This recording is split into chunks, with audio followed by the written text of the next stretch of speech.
Eric, after looking at the film, grading the film, how would you think that you yourself played, and then how do you think the offensive line played as a whole? Well, good thing about the offensive line, we're not the only ones out there. So, you just everybody got to look at themselves, not just the five on the offensive line, the whole 11 on the field, see what they can get better on, and just improve each week. With the pump blocks, I guess specifically on the first one, I'm guessing you're probably with the line and or talking to Coach Atkins or whoever on the sideline and getting ready. So are you watching the plays that happened, or did you just like hear the roar and? No, I'm watching punt because we don't know if we about to go out there or not. But with Coach Limbo, you never know what you're gonna get. So they just tell us to get ready, and then we saw Amos block the punt, DQ pick it up, and then we was like, okay. And then they was already screaming at the two. So you just got to be locked in on the sideline and just be where you're supposed to be at. And what was your reaction as you see? I was happy. I was like, oh, that's that freshman right there. I was happy for him. I was happy that he got his first little shine in Williams-Brice, and he's going to be a great player for us. And also Amos, he set it up for us, so just looking forward to seeing what he can do to help us continue to win each week. It seems like Georgia State was doing a lot of movement, twists, and stunts up front. How does that compare with what you've seen from Arkansas, and how big of a challenge is that defensive line for you guys this week?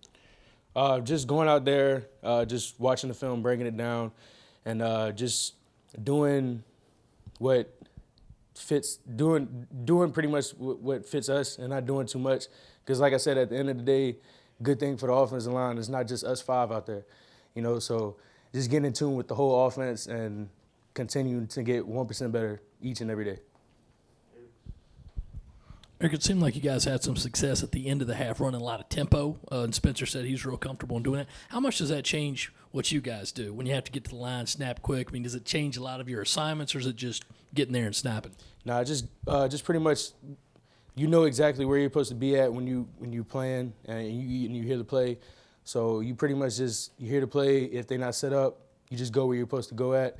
And then just execute, you know what I'm saying? Just execute as best as you can, even if they're not there. But if they are there, just go out there and just execute. Eric, I know a lot of you guys have played together, obviously, on the line, but I guess with having a game this week and some new pieces in the skill positions and stuff, I guess, is there something to be said about having a game against someone else and being able to take that and maybe break that down and maybe give you guys some extra things to look at and that kind of thing? Just going out there, just because, for the last 6 months, just going against the defense, so just going against some actual new faces and actual new live bodies, it's always fun and it's exciting. It's the first week, so you're always going to have little kinks here and there. And luckily for us, it's not a 1-week season. We got 11 more opportunities, so just keep growing and get 1% better each week. You guys had some left tackle shuffling in the second half with Jalen going down and Ja'Kai coming in. What does that as a center kind of do for you when you're trying to make calls or get everybody organized before a play when you're rotating in and out to your left or to your right? Well, the good thing about the first and second team, we all got the same calls, so it doesn't matter. You just gotta keep going. It's a well-oiled machine. It's no drop off. You just gotta keep going, regardless of who's in there blocking, who's in there running the ball, who's in there passing the ball, catching the ball. Everybody has a job to do. So you just got to go out there and just execute. Eric, this week I think you're going to your last new stadium of your career. What is exciting about that? And kind of take me through a pregame routine when you're going to a place that you've maybe never been before.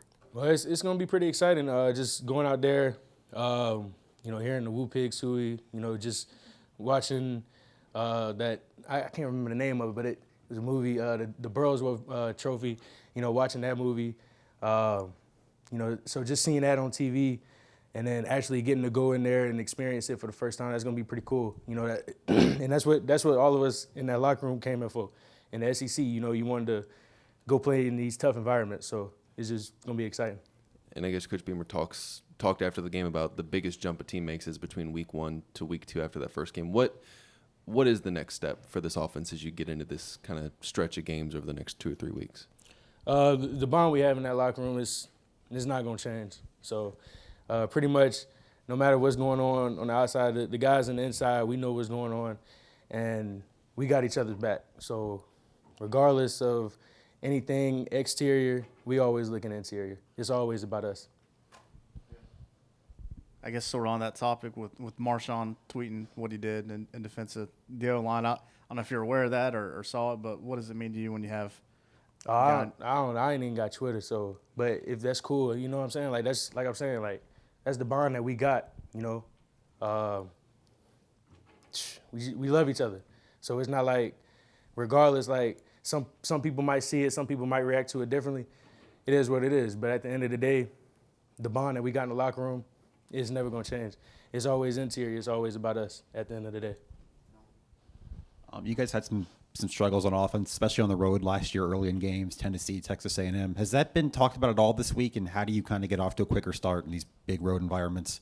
Just going out there with precise aggression.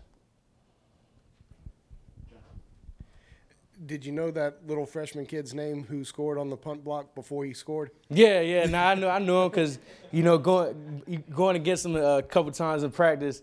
I was like, okay, and I knew he was gonna be special in fall camp. But you know, DQ, he gonna make some plays for him and Nick, both of them. So. Eric, you mentioned precise aggression. Just what does that kind of take us through? How often the coaching staff talks about that, and what does that mean for you and the rest of this offense? Talk about it pretty much every week. You got to know when to take your shot. It's like a sniper, you know. You got to be in that field. Everything might not be going right but when you get your shot, you got to take it. That's pretty much it. Go out there with precise aggression.